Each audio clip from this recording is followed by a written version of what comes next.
A live mais esperada da quarentena, vamos ver se agora vai.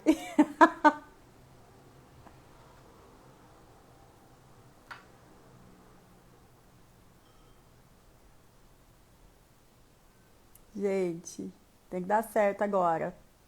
Dedos cruzados aí. Bem-vindos. Obrigada pela paciência. Estamos com alguma instabilidade na conexão lá do Edu, mas vamos conseguir fazer.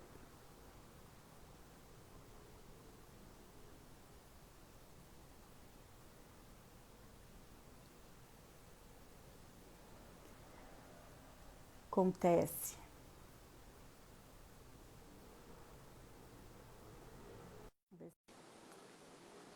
Agora vai, Lu.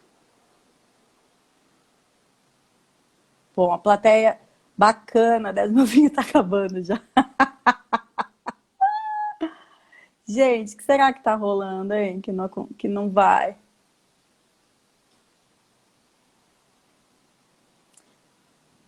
Só porque é a live mais esperada dessa quarentena. Oi, Sumaia. Oi, pessoal. Mônica, João, tudo bom?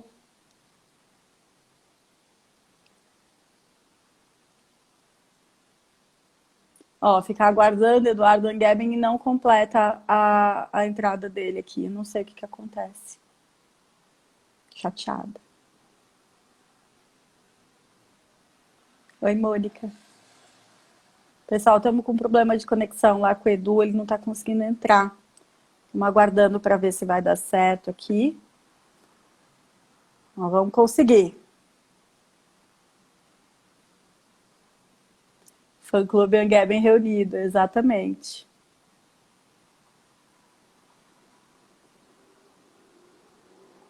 Vamos ver. Ô, Turca, você tá por aí? Manda uma mensagem para Fer, pergunta lá se tá tudo certo. Pelo celular dela, né?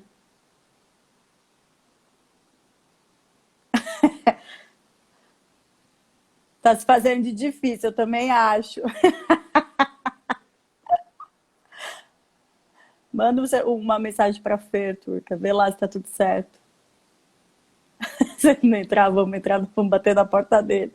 Acho que ele não tá querendo mais vender vinho para nós, ficou com medo de quando viu a plateia aí, viu, Júlio?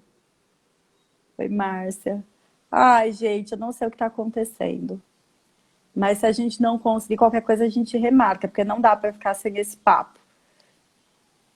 Mas vejam só, a live, a estreia dele nas lives tem que dar certo.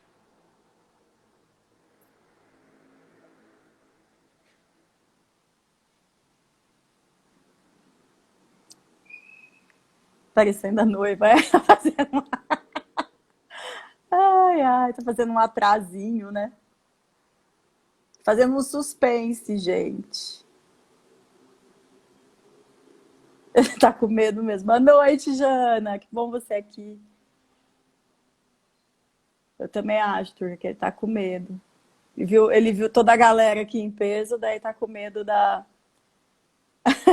gente pedir vinho. Oi, Jéssica. Então, gente, vou falando aqui até o Edu voltar. Temos um monte de conteúdo no site da escola, no blog, que são os professores que alimentam com alguns textos. Tem também inscrições abertas para o nível 1 online, que acontece em 4 noites. Jeito super fácil de estudar. As pessoas tinham, às vezes, dificuldade porque não tinha o curso na sua cidade, tinham dificuldade de chegar até os locais, então agora ficou bem mais fácil. E nós, por enquanto, vamos continuar apenas com as modalidades online em respeito a tudo que está acontecendo. E esperamos por vocês. Nossa primeira turma foi linda, maravilhosa, tem alguns alunos que estão aqui prestigiando. E tenho certeza que a segunda vai ser incrível também. E logo a gente vai ter nível 2 online também. Se alguém tiver interesse e quiser mais informações, pode entrar em contato com a gente pelo WhatsApp, que se você clicar ali no link na nossa biografia, você vai direto lá Oi, Keila. Vai direto para o WhatsApp da Tainã, que nos atende. Ah, eles estão com problemas? Tá, deixa eu ver aqui.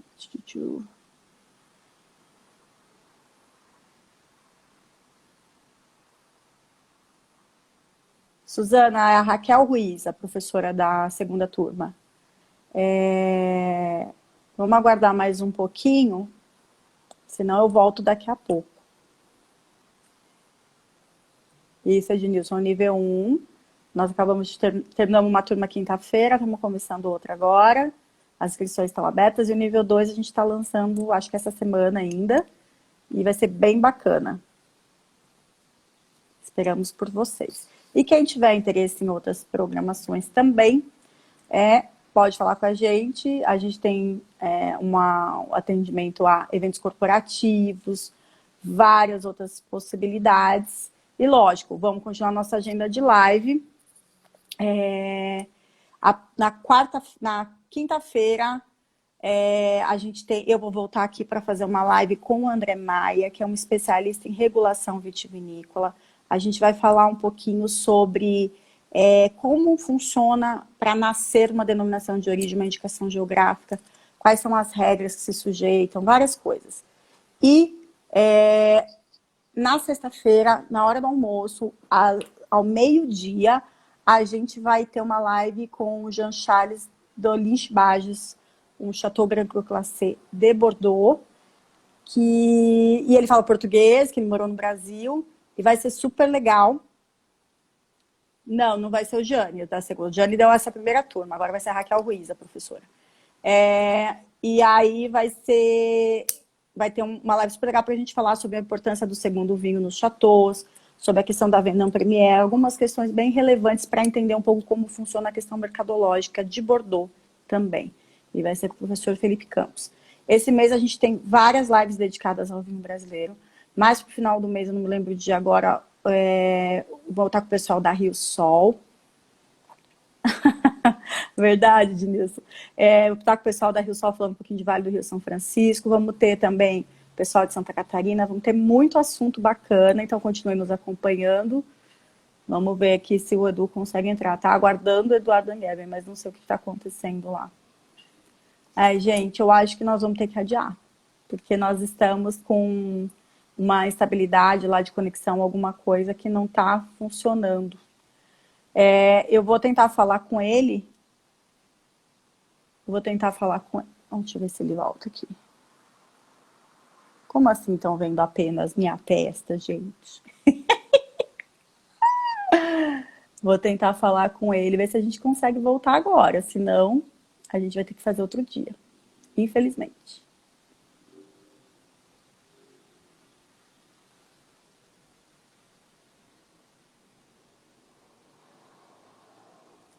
Pois é, Keila. Nem me falo. Tô super ansiosa também por esse papo, mas se a gente não conseguir, quando a conexão não tá legal no lugar, o Instagram não carrega para fazer a live, infelizmente. Eu quero, Cláudio.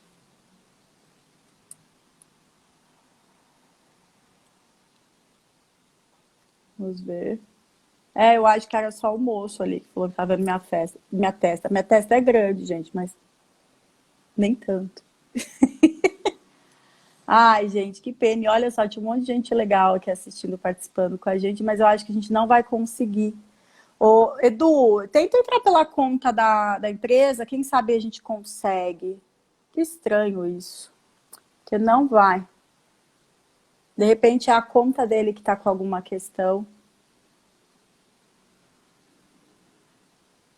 Vamos lá, vamos aguardar. Nem fala, Mônica. E gente, se vocês não conhecem os vinhos da Angeben, eu tô com o Barbera. Pera aí, tá bom, tô esperando, Turca. Tô com o vinho, o Barbera aqui hoje, mas eles têm uma linha de vinhos muito bacana, que a gente vai falar aqui também. Vamos ver se vai dar certo. Turca, obrigada.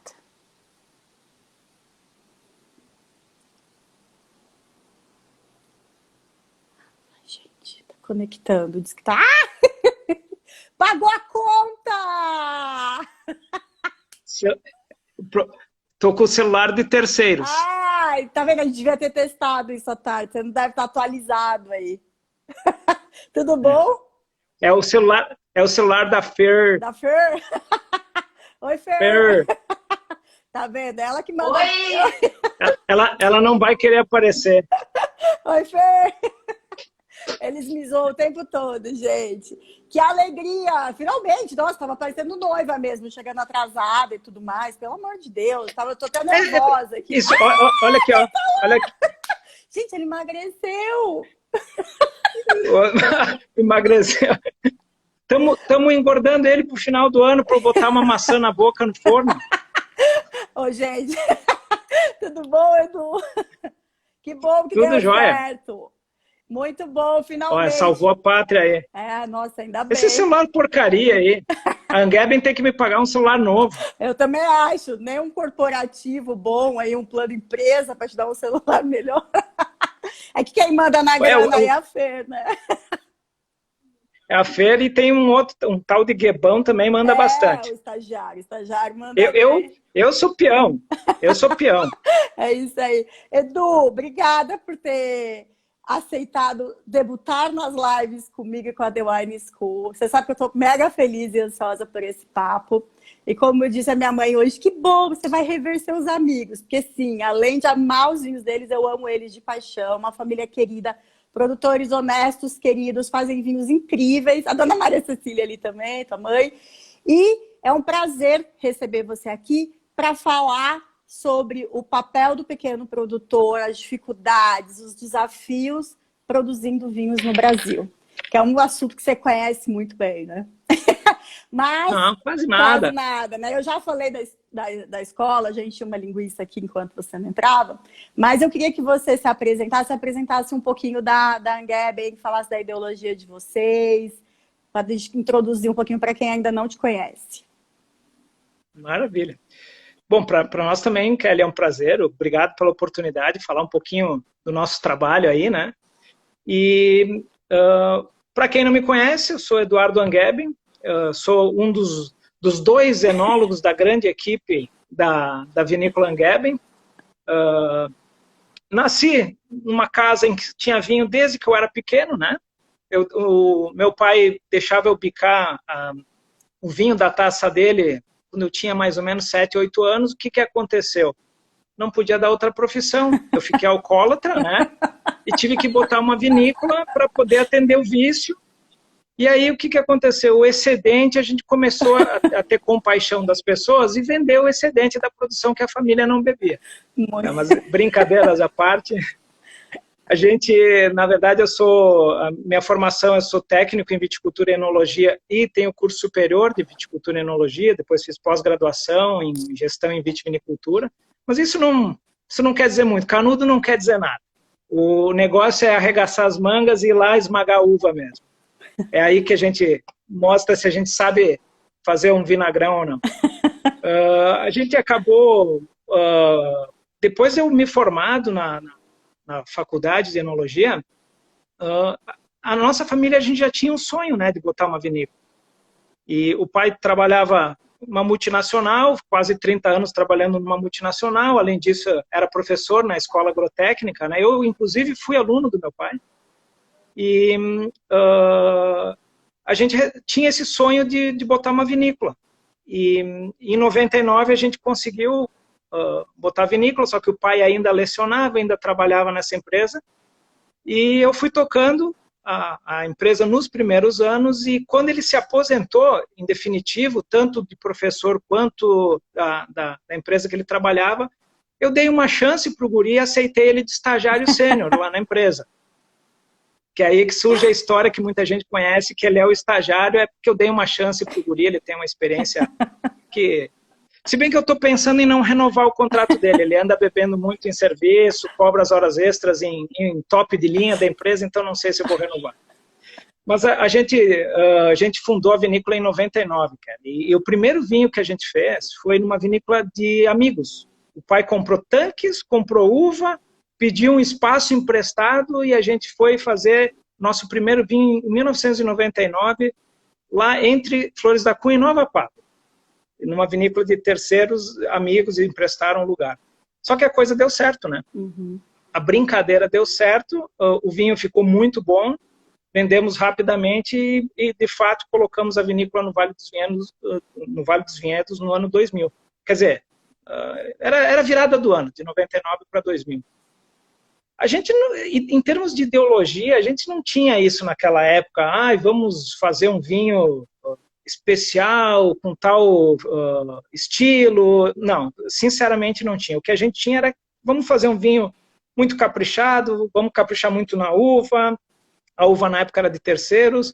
E vamos ver o que dá. Vamos arregaçar as mangas, vamos fazer e fomos tocando. É assim que nasceu a vinícola. Na verdade, não tinha muito conceito. Eu era recém-formado, nem tinha muito...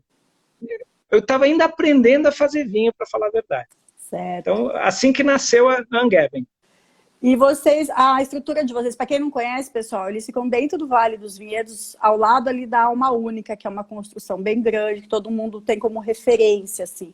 E ficam escondidinhos ali. Tem gente que fala, eu não achei. Eu falei, entra ali no fundo, ali um corredorzinho, sobe que você vai achar. E vocês, dentro do Vale dos Vinhedos, optaram por trabalhar com uvas diferentes das autorizadas no Vale, por fazer um trabalho meio que na contramão do que se buscava naquele período. Por que disso, Eduardo? Qual é a ideia de vocês? Para quem não sabe também, o seu Idalense, o estagiário, um dos papas da viticultura aqui no Brasil. Ele foi professor não só do Eduardo, mas de todo mundo que estudou viticultura aqui no Brasil.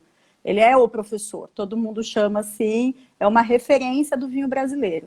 E é um dos melhores papos que você pode ter na sua vida sobre vinho, é com ele. Né? Então, depois dessa puxada de saco dele, porque eu tô morrendo de saudade de conversar com ele. E se tiver uma garrafa de vinho, então, melhor ainda. E ele gosta de mim porque ele conta os segredos do que está sendo feito e fala, me cochicha, fala assim, vai lá, fala pro Duda abrir aquele vinho que ele está fazendo com você. Sacanagem. Já são algumas garrafas a menos que nós vamos beber no futuro por conta disso. Mas conta então, por que vocês decidiram fazer fizeram essa opção por não trabalhar com esse estilo que o Vale dos Vinhedos vinha formando, com a questão da denominação de origem, indicação geográfica? Nós nascemos fazendo vinhos com uvas mais convencionais, mais conhecidas, né? O nosso primeiro vinho foi um assemblage, a base era Merlot, tinha Cabernet Sauvignon e Taná. Eu não vou lembrar exatamente a proporção, mas era mais ou menos uns 10% de Taná, uns, sei lá, 50% de Merlot, uns 40% de Cabernet Sauvignon. Depois, nas 3 primeiras safras, nós mantivemos a elaboração dos vinhos com essas uvas. A gente começou a ter varietais aí de Cabernet Sauvignon, Merlot, Taná, e juntamente o assemblage também a gente manteve. Só que a gente foi percebendo que a gente precisava diferencial, né? E ser mais um no mercado, embora os vinhos eram muito bons e realmente eram vinhos muito interessantes, a gente queria radicalizar um pouquinho. Essa questão de ser um pouco na contramão é bem verdade. A gente gosta de... Se todo o mercado está indo para um lado, a gente corre para o outro. A gente é meio... brincam com a gente que a gente é meio teimoso e eu discordo disso. Teimoso é quem teima conosco, né? E... a gente realmente resolveu trabalhar com uvas diferentes para testar. O mercado estava se abrindo, tinha chance de importação de mudas novas, de plantios novos, e a gente importou mudas da Europa e resolveu testar para ver o que dava. Estudamos um pouquinho na teoria algumas uvas, mas na prática mesmo foi teste. A gente testou uma série de uvas, as que a gente achou mais interessantes são as que a gente tem hoje, mas a gente testou muito mais uvas do que a gente tem hoje. Então, a gente testou fora as que a gente tem, que é Barbera, Teróldego, que são bem famosas, Gewürztraminer. A gente testou Nebbiolo, Sangiovese, testamos várias uvas e as que a gente achou mais interessante, mais expressiva, a gente manteve na produção da vinícola, né? Então, foi uma forma de tentar um diferencial, na realidade. E também... E deu muito certo. Sim, e também com viticultura lá na Serra do Sudeste, né? Vocês só estão com os vinhedos agora no Vale dos Vinhedos há pouco tempo também, né? Na realidade, a gente começou com uvas de terceiros, a maioria das uvas eram de produtores da Serra Gaúcha, porém, a gente tinha um produtor que nos fornecia uva lá da região de Pinheiro Machado. Uhum. Então, foi o primeiro contato com a Serra do Sudeste, foi com as uvas de Pinheiro Machado. Só que, desde a época da minha faculdade, eu havia pesquisado o clima, o solo dessa região toda, e eu achei muito interessante o clima e o solo de Encruzilhada do Sul. Eu tive um professor, o Eduardo Giovannini, um mestre aí, um amigão nosso que a gente tem até hoje, ele morou em Encruzilhada do Sul, ele tinha uma produção de mudas, de fruteiras, plantas frutíferas, né? E ele falava do clima daquela região que era muito propício. Aí, na cadeira de viticultura do curso superior de enologia, que ele era meu professor, eu fiz um trabalho que era uma simulação de uma denominação de origem, e a gente escolheu uma área nova e o meu grupo da faculdade a gente fez daquela região. E eu pesquisei todos os dados detalhadamente, os dados climáticos, de solo, e a região era muito propícia. Isso foi em 1996. E eu mostrei o trabalho para o meu pai já tinha algumas informações também daquela região, também pelo Eduardo Giovannini, e ele se interessou muito, ele apresentou o projeto na empresa que ele trabalhava, na multinacional que estava interessada em comprar áreas de terra. A empresa que o pai trabalhava era a Shandong. Uhum. E a Shandong se interessou pelo projeto, ela até estava propensa a comprar áreas de terra em outras regiões, mas ela gostou daquele projeto e acabou o pai tendo uma procuração, e meu pai começou a visitar a região, procurando áreas de terra, e a primeira propriedade que foi comprada foi para Shandong, lá em Encruzilhada do Sul. E um mês depois ele encontrou uma propriedade menor, né, e que serviu para o nosso projeto. E aí a nossa primeira produção com uvas de encruzilhada foi em 2004. Mas um dos motivos, além do clima ser interessante, e é bom que se esclareça, não é que o clima é melhor do que de outras regiões. O clima é interessante com a vocação daquela região.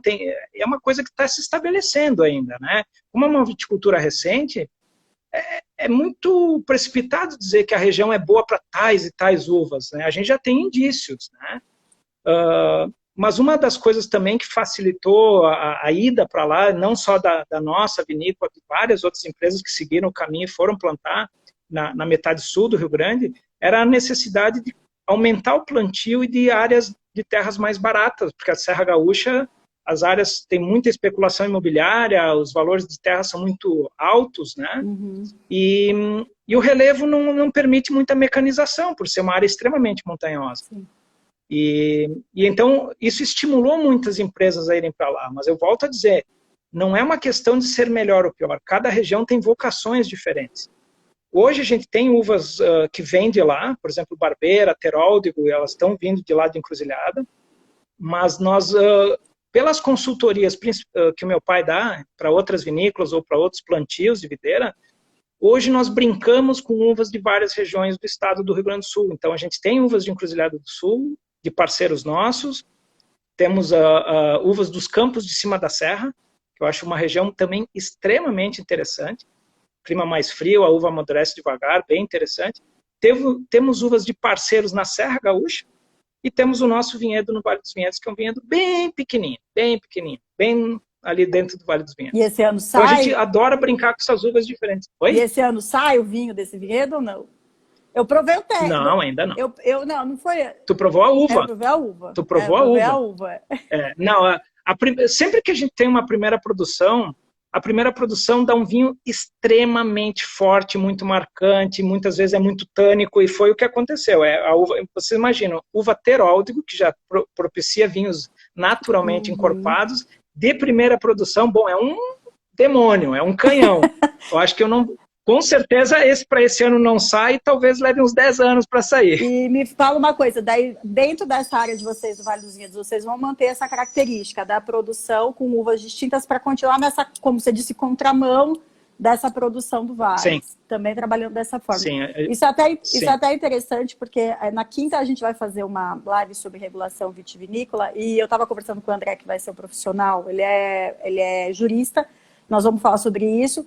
E ele também entende de vinho, tanto que foi fazer mestrado nesse assunto, falando sobre isso, sobre o quanto hoje é um caminho que o mundo vem seguindo. De que, obviamente, eu tenho uma zona com uma indicação geográfica, mas tem sempre esses produtores que se destacam exatamente por caminharem por caminhos distintos, mostrando que há outras possibilidades. Eu acho isso incrível, essa liberdade é muito válida, e é interessante porque... A gente ouve, assim, eu recomendo a muita gente visitar vocês, né? As pessoas falam assim, mas os vinhos deles são muito diferentes. Daí eu falo, mas você gostou? Eu adorei, mas realmente são muito diferentes. Sim, porque não que a denominação não seja interessante, mas realmente tem uvas, por exemplo, que as pessoas nunca ouviram falar, né? A Teróldego mesmo é uma uva que ainda é pouco conhecida, e foi seu pai que trouxe para o Brasil, né? Isso. A gente realmente gosta de seguir essa questão de buscar coisas diferentes daquilo que o mercado apresenta, porque se é para fazer algo semelhante, parecido àquilo que o mercado já está apresentando, eu vou ter que trabalhar num nível de competição muito forte, eu vou ter que trabalhar ou com escala, tentar preços competitivos, e da maneira como a gente trabalha, fugindo um pouco daquela questão mais de mercado, de ser um vinho mais parecido com o que os outros fazem, nós temos chances de conquistar um nicho de mercado, que é o que a gente trabalha, é nicho de mercado, e trabalhar com diferenciação, agregando valor, que isso para nós é muito importante pela escala que nós temos, que é muito pequena, são só 15 mil garrafas por ano. Nós temos que trabalhar com diferenciação, com qualidade, se bem que qualidade é algo que eu sempre considero muito relativo, depende muito das referências das pessoas, do gosto das pessoas, né? Mas diferenciação e necessariamente nós precisamos trabalhar com valor agregado. Porque senão temos que partir para a escala. E o Felipe fez uma pergunta... E aí a gente buscou essas uvas... Pode falar. E essa questão da... Desculpa te interromper, a questão da uva Ateróldego realmente foi uma ideia do meu pai. Tem dois motivos de ter Ateróldego. A primeira é uma uva de uma região, de vales de uma região montanhosa, pelo clima ameno que existe lá no Trentino, Alto Adige, ele achou que essa uva poderia se adaptar aqui nas condições do Rio Grande do Sul. A gente resolveu testar, mas foi um teste, como todas as demais. Só que o teste nos surpreendeu. Realmente deu um resultado espetacular, a resposta das pessoas que provaram o primeiro Ateróldego foi magnífica, e ele se tornou o top da vinícola. Mas o segundo motivo é um motivo afetivo. É uma uva de uma região muito próxima de onde vieram meus antepassados. Meus antepassados vieram aqui para o Brasil como cidadãos austríacos na época, né? Trentino Alto Adige não pertencia à Itália, pertencia ao Império Austro-Húngaro. E hoje é um território italiano porque após a Primeira Guerra Mundial foi um território cedido para a Itália, né? Então há essa confusão, é austríaco, é Itália, falam alemão, falam italiano. Na região da Ateróldego, a predominância é a língua italiana, que é Mesocorona, aquela região, né? Um pouquinho bem próximo de Trento, e é a região muito próxima de onde vieram nossos antepassados. Então tem uma questão afetiva aí que, para nossa sorte ou destino, o Ateróldego acabou dando um resultado fantástico, e falando nele, tô dando eu sabia que você ia estar com... Tá muito calor, eu tô de barbeira, tô com a barbeira, que eu também... Que sabia nada. A minha intenção hoje era beber um Pinot. Era um Pinot, só que eu esqueci o Pinot lá na vinícola. Aí eu fui procurar o que eu tinha aqui e tive que pegar esse aqui que é o básico, tá? O basicão da vinícola. O do dia a dia. O do dia a dia. E Edu, até o Felipe fez uma pergunta ali, que era uma das próximas coisas que eu ia perguntar para você. Qual a maior dificuldade em termos de viticultura para você na Serra do Sudeste? Porque no Vale a gente fala muito da questão da umidade, que acaba dificultando algumas questões com relação ao amadurecimento das tintas, mas na Serra do Sudeste, qual a maior dificuldade? Você falou dos benefícios que se tem lá, mas sim, mas tem realmente todas as regiões do mundo, até as mais famosas, tem gente roubando meu Ateróldego, até as mais até as regiões mais conhecidas do mundo têm dificuldades. Se a gente falar de Pinot Noir na Borgonha, não vamos imaginar que é tudo uma perfeição. Tem dificuldades lá. A Serra do Sudeste, ela tem uma dificuldade que eu acho que tem que ser administrada, é a questão da acidez do vinho. Pelo calor que faz lá, a temperatura do dia no verão é muito quente. Então, a gente tem que saber escolher uvas que tenham talvez mais acidez, para poder ter um vinho com mais frescor. Mas isso é um pouquinho filosofia, vai ter enólogos ou empresas que vão pensar um pouquinho diferente de mim. Então, eu prefiro vinhos com frescor. Então, a tendência lá, com o calor do dia, o calor faz com que os ácidos orgânicos da uva queimem. Tem a combustão dos ácidos orgânicos. Então, os vinhos ficam, muitas vezes, com acidez mais baixa. Mas isso dá para controlar com uma relativa facilidade através monitorando a maturação da uva. E tem alguns detalhes, por exemplo, assim, escaldadura da uva. Lá o sol bate, que é um horror. E queima mesmo. Então, essa questão, por exemplo, de que aqui na Serra Gaúcha nós temos que fazer poda verde, abrir para eliminar a umidade, para entrar mais sol no vinhedo, Lá em Encruzilhada a gente não pode aplicar a mesma técnica. A gente tem que cuidar um pouquinho, não deixar os cachos extremamente expostos, porque onde fica batendo sol, chega a queimar a uva. Então são duas dificuldades que se tem que administrar, mas que são relativamente fáceis de administrar. E uma das coisas que eu acho interessante é que, assim, tem muita gente, aqui nós temos, pessoal, tô vendo que tem muito profissional, a Jéssica tá aqui, falou que adora você, a Jéssica já vendeu bastante teu vinho também, tem um monte de gente bacana. E bebeu também. Bebeu também, a Jéssica compete comigo aí, né? Beijão, Jéssica. E o teu primo tá falando que tem gelo na sua barba, que deve ser do ar-condicionado. Então, é que eu estou pintando porque final do ano vem aí, eu sou contratado para Papai Noel. E uma coisa interessante que eu acho bacana falar é essa questão da parceria com as uvas, né? Quando a gente começa a ouvir falar de vinho, você fala assim, a uva tem que ser do próprio produtor. No caso de vocês, o seu pai sempre dá assessoria e tem essa parceria com os produtores, nesse sentido de ter esse controle muito próximo, né? Para realmente direcionar o estilo da uva na forma como você quer, né? Como vocês precisam. Sim. Esse tipo de parceria, que eu saiba aqui no Brasil só nós temos, né? Claro, tem esse rapazinho chamado Anguebão aí, que facilita um pouquinho.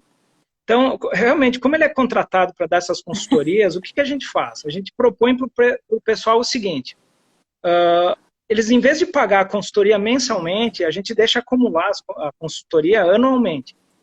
E se vai chegando no final do ano e a gente tiver interesse na uva que está sendo produzida em diferentes regiões, a gente manifesta o interesse de adquirir as uvas e a gente faz uma espécie de uma permuta. Legal. Então, a gente troca a consultoria por pequenas parcelas de uva, sem comprometer a produção deles, só que a gente remunera a preço de mercado. Então, eles ganham com isso, eles lucram na uva.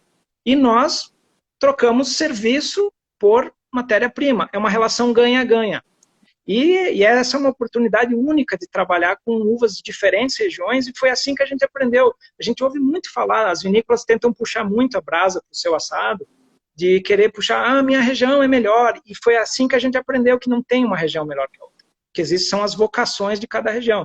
Claro que isso vai variar de filosofia de cada vinícola, de cada enólogo, mas realmente as regiões, cada uma tem as suas virtudes, tem os seus desafios, mas essa brincadeira, essa oportunidade que nós temos de brincar com essas uvas diferentes, nos dá uma bagagem bem interessante. E uma outra coisa que vocês gostam de fazer bastante é fazer o blend de safras, né? Tem vários vinhos que são no vintages. Conta aí por que disso. A ideia de misturar safras é muito antiga. Na verdade, a Chandon, aqui no Brasil, além de trabalhar muito com corte de safras nos espumantes, a Chandon fazia vinho na década de 80, nos 90, fazia vinho. E eles trabalhavam com isso. Então, isso foi uma ideia que o pai trouxe para a nossa empresa. Sempre a ideia de misturar safras diferentes é aumentar o leque de aromas, de sabores, de características do vinho. Então, os vinhos mais velhos, em geral, eles vão dar o quê? Vão contribuir num corte, num blend, com especiarias, com um tanino mais macio, né? Um vinho mais jovem vai entregar mais fruta, mais frescor.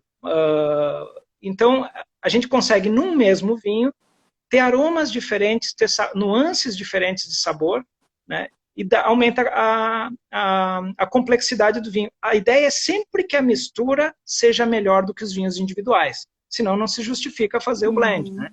E essa é uma brincadeira muito legal. Então, às vezes, a gente não quer perder a característica daquela fruta, daquela uva. Então, a gente mistura da mesma uva, safras diferentes. Legal, eu adoro isso. E, inclusive, eu tenho 2 cabernets aqui que eu não provei ainda, dos primeiros que você fez nesse estilo, né, com misturando safras, que estou esperando acabar a pandemia, poder muvucar a galera aqui para a gente provar. Só deixa a garrafa em pé. Deixa a garrafa em pé antes de beber, porque vai ter depósito. Aquele sem safra lá é um vovô. Com certeza. E vamos para a parte enológica, então, que como eu já estava falando, você gosta de fazer as coisas muito num estilo diferente, uma coisa muito própria, uma política diferente de fazer as coisas. Qual a sua maior dificuldade para produzir vinho em termos de insumos, em termos de tecnologia? Porque a tua estrutura é bem pequena, são poucas pessoas trabalhando, em termos de custos. Como é que é para o pequeno produtor? Porque a gente está vendo essa demanda crescente pelo vinho brasileiro, que é louvável, Mas, por exemplo, eu tenho ouvido muitas pessoas falarem, muitos produtores falarem que está faltando insumo, que está começando a faltar garrafa, está começando a faltar screw cap, faltando cortiça, faltando papelão. Sim. Como é que está acontecendo isso? Quais são as perspectivas que você tem para essa safra desse ano em termos de insumos? E já pegando um gancho aí, que a próxima pergunta que eu tinha preparado que o Felipe fez ali também, se você é a favor das correções, como é que é a sua postura com relação a esse tipo de coisa? Tá. Com relação à dificuldade de insumos, realmente, com o dólar mais alto, dificulta um pouquinho. Nós não sentimos ainda, porque a nossa vinícola realmente é muito, muito, muito pequena. Então, as quantidades compradas, a gente não utiliza tantos insumos assim. Nós somos uma vinícola que procura deixar a uva se revelar um pouquinho mais, mas também não é essa coisa ideológica, tá? É uma questão de estilo que a gente escolheu fazer. A gente não gosta de uma interferência massiva em cima do vinho. Por exemplo, a madeira, eu tenho uma regra fixa. A madeira não pode encobrir o sabor do vinho. É um exemplo. Então, a gente trabalha com madeira com muito cuidado, carvalho com muito cuidado para que ele não encubra o sabor do vinho. Trabalhamos com pouquíssimos insumos enológicos. A gente procura trabalhar com vinhos mais integrais possíveis dentro da garrafa. Então, pouca manipulação, pouca filtração. Mas não temos tido dificuldade com relação a isso. E também não temos uma ideologia, não queremos intervenção, não. Nós não somos presos a uma filosofia de trabalho enológico. A gente está aberto a fazer o melhor possível e para nós não existe essa história de... para nós tudo é uma intervenção. Mesmo a escolha de não intervir não deixa de ser uma intervenção. Então, ou então, o vinho super tecnológico tem o seu valor também. Então, nós temos uma filosofia assim, o menos é mais, mas nós não abdicamos de trabalhar com alguns insumos que a gente julga ser necessário para melhorar. Se eu posso melhorar um vinho, por que eu não vou utilizar? Se estão dentro da legislação e se não fazem mal para a saúde. Sim. Eu, por uma questão ideológica, não vou utilizar, não penso muito por aí, não. Ó, pera só um pouquinho, a Cíntia está perguntando se a live vai ficar gravada, vai. Lidiane, minha aluna, falando que ela é maravilhosa, eu pedi para eles no grupo hoje, para eles mandarem coraçõezinhos e falar isso para mim hoje. Obrigada, Lidiane. Não, eu tô comprando meus alunos, falando, gente, vocês vão lá, falam que me amam e tal. Outra pessoa falou que eu tenho uma reclamação com você, que os vinhos acabam muito rápido, que ele toma muito rápido. É verdade. Uma coisa que eu queria pontuar, até que já aconteceu, que um ano que você não fez Gewürztraminer, por exemplo, que a gente ficou aqui com o coração partido, porque as uvas não estavam à altura e você achou que não era interessante o tanto de intervenção ou o que deveria ser feito, enfim, naquele ano ficamos aí órfãos de Gewürz. Órfãos de Jesus, como dizem alguns. Amém, amém. Mas realmente, tem vários vinhos que a gente fica alguns meses sem, dependendo da produção. É bom esclarecer que a Gewürztraminer é uma uva um pouquinho delicada na produção, porque a produtividade dela é extremamente baixa. Então, isso acaba faltando mesmo. E se a uva não está... A Gewürz é uma das uvas que tem uma dificuldade, a gente tem uma dificuldade muito grande com relação à acidez dela. Às vezes, em 48 horas, se a gente bobear na maturação, a acidez cai muito. Isso é um exemplo. Então, digamos, se a uva não atingiu o jeito que a gente quer, isso não é só para Gewürz, é qualquer uva, a gente não vai fazer. Teve várias safras que a gente não fez vinho, né? E o fator de, às vezes, faltar não é só isso, é que a família bebe muito, né? Então, também isso complica, né? Bebemos muito vinho E aí, desculpa os outros, né? Os outros que se lasquem, né? O vinho é primeiro para nós, depois é para o público, né? O enólogo argentino famoso dos espumantes entrou aqui, o Alejandro. Ah, o paraguaio? É paraguaio, é verdade. O Paraguai. Então, tem essas dificuldades, assim, de produção. O pessoal tem razão, pode reclamar que quando falta, realmente é um problema. A Turca tá falando que naquele ano as Gewürz nasceram tintas. Tem esse detalhe também, Piada interna. Mas deixamos assim, né? Piada interna. Mas tem Gewürz tinta? Tem, aqui em Londrina. Dizem que tem. Viu? Deixa eu perguntar uma coisa. Muita gente, quando eu posto seus vídeos, que eu sempre falo, recomendo, e recomendo, vocês estão vendo que é uma relação muito próxima, realmente, mas até queria deixar bem claro isso. É uma amizade, um respeito pelo trabalho deles gigantesco, e vocês podem ver pelos comentários das pessoas como isso não é amigo. Quem conhece o trabalho da família Angeben sabe da seriedade que tem e da honestidade com tudo isso. E, além do que, os vinhos são apaixonantes mesmo. Esses dias eu dei aula para uma aluna de Recife, que está aqui, a Uedia, e ela provou o Cabernet 2010 e ficou encantada também. Eu falei, tá vendo? Confia em mim. Falei para você comprar, que era bom. Enfim, então e vocês, daí o pessoal, quando eu posto os vinhos, fala, mas onde eu compro? Não tem não sei onde. Por que vocês fizeram essa opção de vender só diretamente aí, não ter parceria com importadora para distribuição, nem nada? A gente, quando iniciou a empresa, a gente já tentou caminhos totalmente diferentes. Então, nós tentamos com representação, tentamos com distribuidores locais, tivemos uma parceria com uma importadora durante 7 anos, e foi um trabalho muitíssimo interessante. Mas de todas as tentativas que a gente fez, a gente foi quebrando muita cara. Porque uma coisa que a gente fez, e é muito comum, qualquer negócio, a gente começar pela produção sem conhecer o mercado. Ainda mais o mercado de vinho no Brasil, que se alguém conhece o mercado de vinho no Brasil, é um gênio. Né? Porque é muito difícil dizer que, olha, eu conheço o perfil do público, é um mercado que está amadurecendo muito, está crescendo, mas vocês imaginem em 99 em diante, querer dizer que a gente conhecia o mercado. Não, a gente não conhecia o mercado, a gente produziu e depois foi vender. De certa maneira, isso é um erro. A gente tem que sondar o mercado primeiro. E a gente fez até quantidades grandes, assim, para o nosso volume no início da empresa. E depois quebrou a cara, porque querer empurrar a goela abaixo, vinhos desconhecidos, uvas diferentes, imagina vender um teródigo que ninguém conhecia em restaurante. O pessoal já tem dúvida em comprar Merlot, Cabernet Sauvignon, um Malbec, um Carmenère, vocês imaginam aparecer um vinho com um nome que parece alemão, Angeben, que as pessoas nem sabem pronunciar, com uma uva diferente. Isso era um risco muito grande, e ainda não eram vinhos tão baratos. Sim. Então, essa questão do mercado, de conhecer o mercado, era importante, só que a gente não conhecia. E a gente tentou caminhos diferentes. E a gente foi percebendo ao longo do caminho que a venda direta, o contato com o público, era o melhor caminho. O boca a boca, para nós, funciona, que é uma maravilha. E para isso, para poder ter esse contato com o público direto, foi necessário começar a intensificar um pouquinho o trabalho com o turismo, né? Receber dentro da vinícola. Que no início a gente não trabalhava assim como as outras vinícolas com turismo. E foi o caminho que a gente achou e deu certo. O contato dá muito trabalho, viu? A gente tem pouquíssima folga, mas esse contato direto, é assim que a gente conheceu um pessoal aí que mora em Londrina, os mafiosos aí que moram em Londrina, tem um povo de Catanduva também que a gente conheceu dessa maneira. Eles apareceram lá na vinícola, eu nem conhecia, mas louca aí. O Brad Pitt foi também, né? Brad Pitt, vai Corinthians! É nóis! E até ia te perguntar essa questão do enoturismo, quanto influencia na venda dos vinhos para vocês? Porque sempre que eu recomendo, as pessoas falam disso, que voltam, falam, nem trouxe, eu despachei porque eu acabei comprando muito vinho. Para vocês, agora que a gente está nesse momento de um controle de enoturismo e tudo mais, quanto isso tem influenciado para vocês nesse aspecto?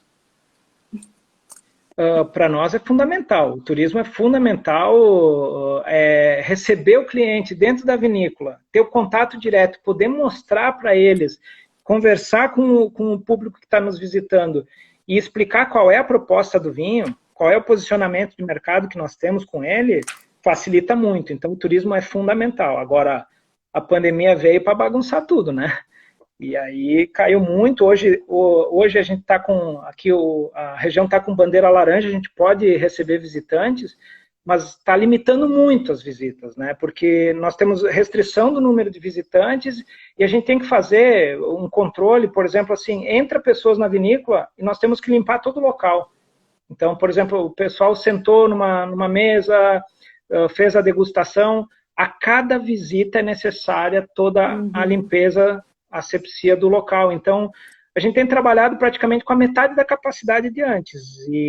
Mas o turismo é fundamental. Agora, é preciso uma revisão, porque novos caminhos vão ter que ser estabelecidos para poder compensar a perda que nós temos no turismo agora, enquanto tivermos pandemia. E o pessoal, os dados, né, da pandemia aqui no Brasil mostram um aumento de consumo em supermercado, que vocês não encaixam, e e-commerce, que vocês também não têm, porque é pelo e-mail, depois o pessoal que quiser, a gente passa o e-mail para vocês fazerem contato com eles, ou por WhatsApp, enfim. Mas vocês não se enquadram exatamente nos canais de aumento de consumo. Mas isso tem funcionado para vocês também? Esse período vocês sentiram o aumento do consumo do vinho brasileiro? Sim, a gente percebe esse aumento de consumo. Claro que os vinhos que mais aumentaram, que aumentou a venda expressivamente, são os vinhos até R$40. Eu diria até que vai um pouquinho além disso. Os vinhos até R$70 tiveram aumento de vendas, mas esses até R$40, principalmente vendidos em supermercado, esses cresceram muito. Então, o que houve foi uma compensação. Primeiro veio aquele susto do início da pandemia, lá de março para abril, despencou tudo, ninguém sabia o que iria acontecer, despencou vendas, vinícola fechada, e a gente assustado, né? Depois houve uma compensação muito interessante, as vendas por redes sociais, por e-mail, por telefone, compensaram muito a falta da visita de turismo, né? Agora, lentamente, o turismo tá voltando, mas as vendas online, as vendas por redes sociais têm se mantido. Então, para nós houve uma compensação. O lado triste da história é que o ano de 2020 prometia muito. O crescimento que a gente esperava era muito grande. E hoje a gente está contente em manter aquilo, digamos, enquanto estamos... Hoje nós estamos praticamente iguais a 2019, só as vendas mudaram um pouquinho o canal, né? E a gente está contente, está festejando isso, né? Estamos mantendo. Agora, realmente, quem tem vinhos de mais competitivos, de preços mais baixos, claro que o dólar também ajuda, essa mudança de consumo dentro de casa ajudou muito. Esse pessoal que tem vinhos baratos, esse sim, tem muito a comemorar. Deixa eu fazer só uma coisinha. Nós estamos acabando o tempo. Eu posso encerrar e abrir outra para a gente continuar o papo? Maravilha. Pessoal, vocês... Daí eu abro outra garrafa. Boa. Pessoal, vocês voltem, tá? Eu vou encerrar, vou salvar, dar uns 2 minutinhos, eu volto.